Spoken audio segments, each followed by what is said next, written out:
All right, everybody, get ready because we are about to take a deep dive into unlocking your creative genius. Oh, love it. Right. Who doesn't want to be more creative? Absolutely, yeah. So we asked you guys to send in frameworks or, like systems for boosting creativity. And we got a ton of great stuff. Oh, man. The one that, I don't know, it kind of jumped out Yeah. was this C.R.E.A.T.E framework. Yes. Because, and I know frameworks sometimes they can feel kind of stiff and like, oh, another one. Right. But this one is actually, it's got some really interesting real world example for sure woven in. Absolutely. And I think that's what makes it really work, 100%. Yeah. Like, I think to kick us off, the framework leads with C, cultivate curiosity, which is so key. And they have this great Einstein quote, right? He's like, the most important thing is to not stop questioning. Yeah, it's funny because it's like, you think about Einstein. Like a genius. Right. And you're like, oh, well, I'm not Einstein. But it's like, no, this is something he actively cultivated, Totally. And it's not just some esoteric thing like that Harvard Business Review study we looked at. Yes. They found that teams that were more curious weren't just like happier at work. Right. Which is great. Sure.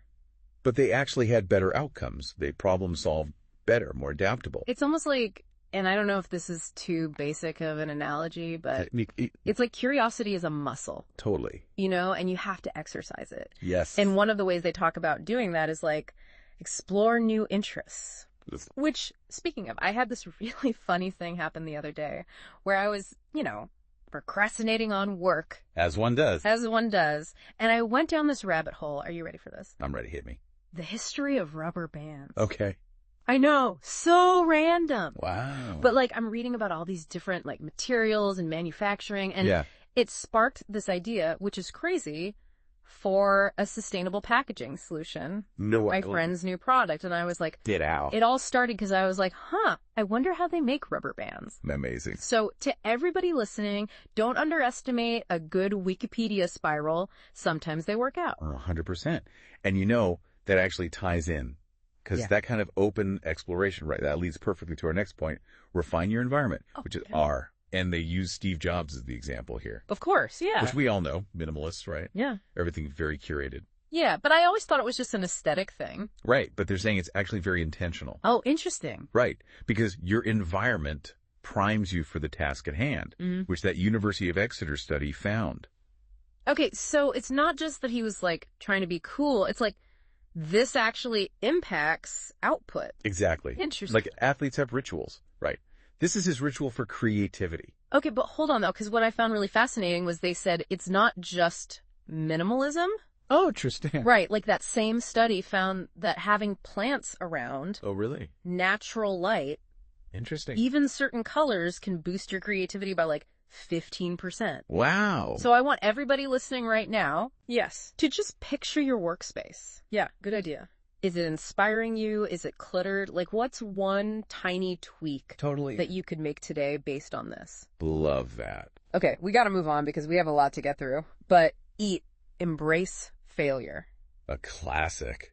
Right. And they use the Thomas Edison, 10,000 ways that didn't work. Yeah. But what I like is they go a little deeper. Because everyone's like, failure is good.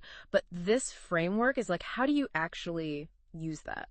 Totally. And I think they use that study from the Journal of Business Venturing. Yeah, the entrepreneur one. Right, where they said the ones who were really successful were the ones who, dissected their failures. Yes. What went wrong? Why? Yeah. What could I do differently? It's funny because no one actually likes to fail, I don't think. No. It's not fun. But it's the, extracting the lesson that makes it worthwhile. 100%. Yeah. 100%. It's we're scared to, really look at the failure. Yep. Oh, I learned from that. Did you really? Did you really dissect it? Right, you got to, pull it apart and see what's going on in there. Okay, so A, allocate time for creativity.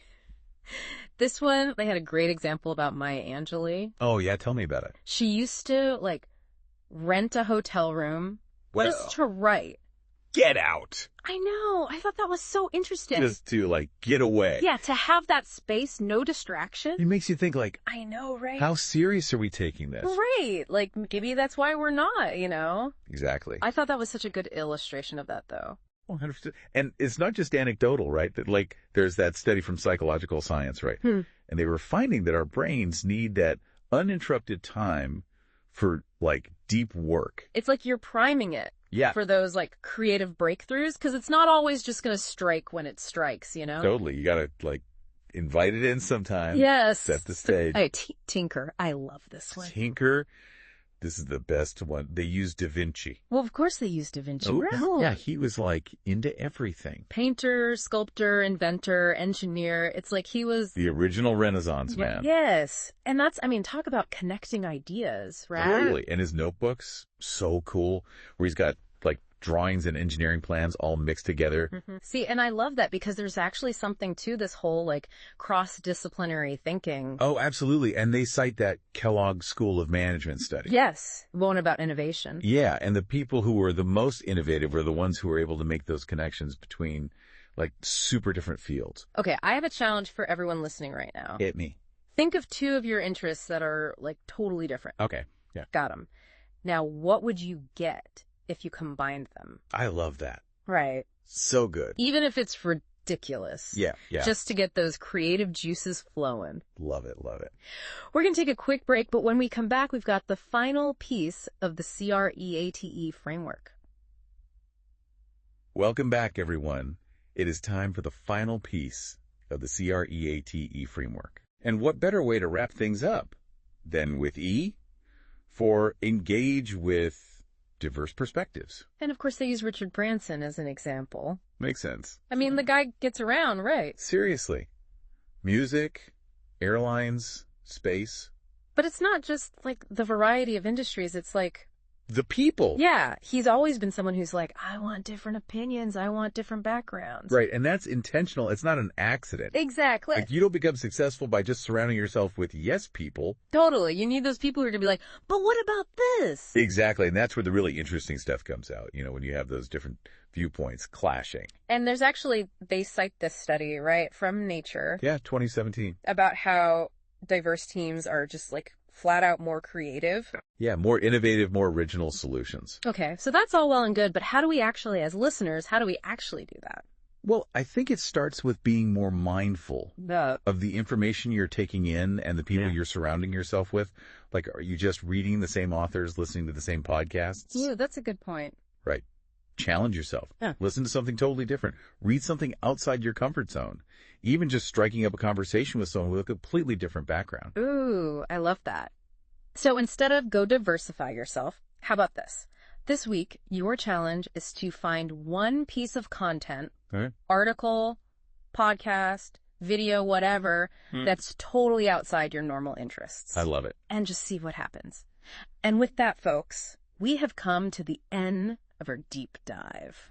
Time flies when you're having fun. It really does. And getting creative. But now you have a framework, right? C.R.E.A.T.E. Your treasure map. To unlock that creative genius. And on that note, we'll leave you with this.